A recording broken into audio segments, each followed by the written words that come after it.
Welcome back, viewers, to the latest researches and news. We have latest updates about ongoing conflict that we will share with you in this video.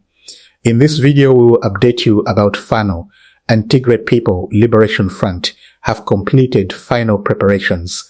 The attack on Addis Ababa's regime is underway. Latest battlefield update from Dembeka Zuria. And about Ethiopian regime forces intercepted grade 12 students returning from national exams, forced them to march as human shields alongside military units, then executed at least 2 of them. Artillery struck more students in a separate incident. We will update you about over 125 civilians forcibly taken from their homes and farmlands in West Gojjon in nighttime raids. Forced military conscription by a government that calls itself democratic. After that, about Ethiopia's top military commander, General Birhanu Jula, speaks at an army graduation. What his words reveal about how Addis Ababa sees this war. And in last about Sudan quick update, we must begin with what happened in Dembeka Zuria Woreda, because it represents a crime so fundamental, so barbaric, that no military justification can touch it. Fighting between Fano resistance forces and Ethiopian regime troops has been ongoing across Dembeka Zuria Woreda.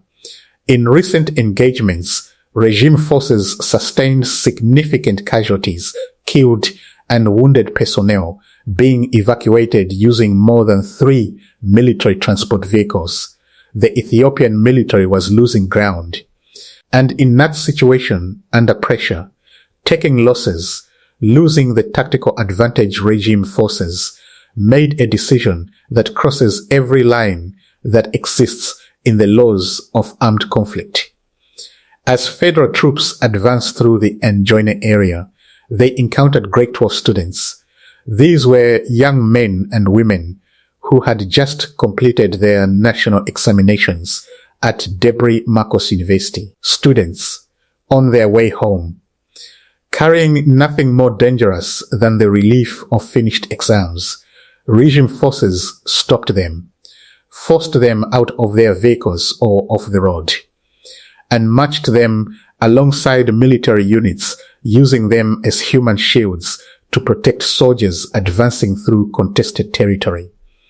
Using civilians, children, students as human shields is a war crime. It is explicitly prohibited under international humanitarian law. There is no military necessity argument that justifies it.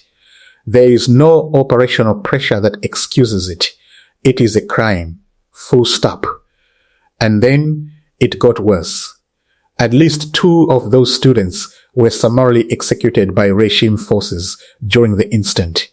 Killed not in crossfire, not accidentally. Executed in a separate but related incident. Regime artillery struck students in the Jenamemsha area of Bibun Woreda. Shells landed among students, killing and wounding several. 2 incidents, 1 day. Students on their way home from exams shot, shelled, used as cover for a retreating military. Ethiopia has a national exam system that millions of students work for years to reach. These young people sat those exams. They finished. They were going home. The Ethiopian National Defense Force turned their journey home into a crime scene. From the perspective of Fano and the resistance, this is precisely the behavior they have been warning about. This government does not distinguish between fighters and civilians, between combatants and students, between an enemy and a child carrying an exam certificate. The international community that praises Ethiopia's national dialogue must now explain how it reconciles that praise with this reality. Now to another crime being committed against Amhara, civilians, this one in Wembarima, Woreda, West Gojjam zone.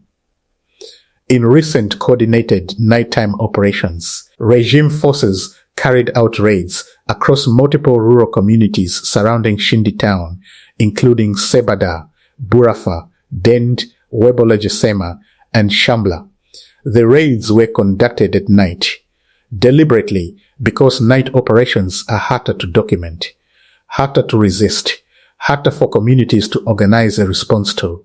More than 125 civilians were forcibly taken from their homes and farmlands. Local farmers, young men, people who went to sleep in their homes and woke up, if they were allowed to wake up at all, being dragged toward military service they did not volunteer for.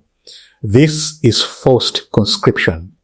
It is a violation of fundamental human rights, and it is happening in an Amhara region that the federal government has been fighting for 3 consecutive years, a region whose young men are already dying in a war they did not start. Think about what forced conscription means in practical terms. These are farmers being pulled away during agricultural season, families losing their breadwinners overnight, young men who have no military training, no preparation, no choice, being handed weapons and sent to a front line to fight a resistance that has been training and building for years. The regime is running out of willing soldiers, so it is taking unwilling ones. This is the desperation of a military that knows it is losing the recruiting battle. Fano fighters join voluntarily motivated by identity, community, and resistance to oppression. The Ethiopian National Defense Force now needs nighttime raids to fill its ranks. Fear has now spread across every community that experienced these raids. Residents live with the knowledge that any night their doors could be kicked in. This is not protecting a population. This is occupying one. Now let us look at what Ethiopia's top military commander, Field Marshal Birhanu Jula, had to say at a recent army officer graduation ceremony, because his words deserve careful analysis. Speaking at the graduation of the 71st batch from the Metema training course at the Ethiopian Army Academy, Birhanu Jula framed Ethiopia's current situation in the language of external threat. He spoke of Ethiopia as a country long targeted by envious enemies, attracted to its strategic location and natural resources. He spoke of cycles of conflict and poverty that external forces have deliberately inflicted on Ethiopia. On the surface, this sounds like the standard address of a military commander rallying his officers around a common enemy. But read it in context, in the context of what is happening today, and something else emerges. Birhanu Jula is a military commander whose forces have just executed students on a road in Amhara, whose forces are dragging farmers from their beds at night to conscript them, whose forces bombed a monastery during Mass, whose forces fire artillery into civilian neighborhoods. And he is standing at a graduation podium and speaking about Ethiopia's enemies. The enemies he is describing are not Egypt or Sudan or Eritrea. He is preparing his officers psychologically and ideologically for a war against Ethiopians, against Tigrayans, against Amhara Fano, against the Oromo resistance. He is framing that war as a defense of Ethiopia against external manipulation. This is the oldest trick in the political playbook. When a government cannot justify its violence against its own people, it calls those people agents of foreign enemies. It wraps domestic repression in the flag of national defense. Birhanu Jula's speech at that graduation was not a military briefing. It was ideological preparation for the officers who will carry out the orders that produce the crimes we are reporting tonight. Now the broader military picture. Fano is mobilizing across multiple zones a stronger, more unified force than at any previous point in this conflict. Gonda Fano has united. Gojam Fano is active. Wollo and Shewa Fano are engaged. The Amhara resistance has never been more organizationally complete. The Tigray People Liberation Front has completed its final preparations. Public forums across every major city in Tigray have delivered the war mandate from the people to the leadership. Tigray Defense Force fighters are mobilized, trained, and under operational security orders, no movement information being shared publicly. The silence from Tigray's information networks is the sound of readiness. These two forces, Fano and Tigray Defense Force, are now attacking the Addis Ababa regime on multiple simultaneous fronts, not planning to, not threatening to, doing it.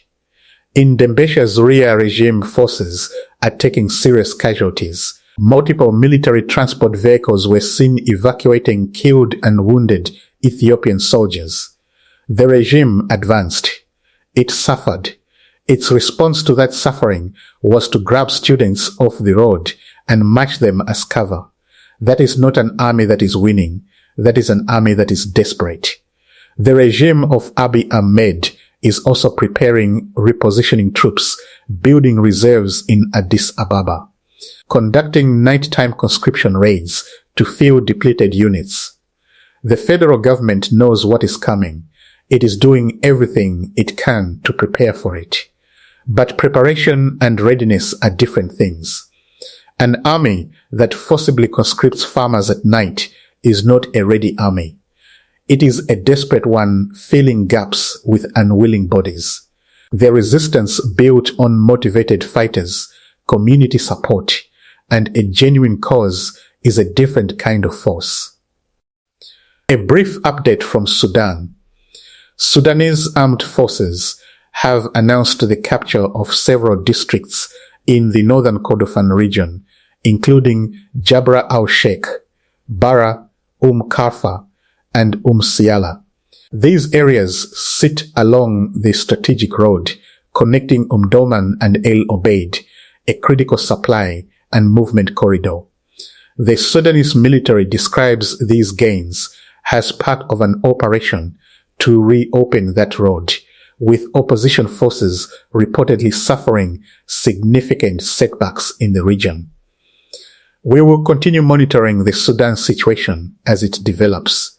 Let us bring tonight's full picture together because it is a picture that must not be summarized too quickly. Grade 12 students used as human shields and executed on a road in Amhara. More students struck by artillery in Bibun. A generation of young Ethiopians being killed for completing their national exams.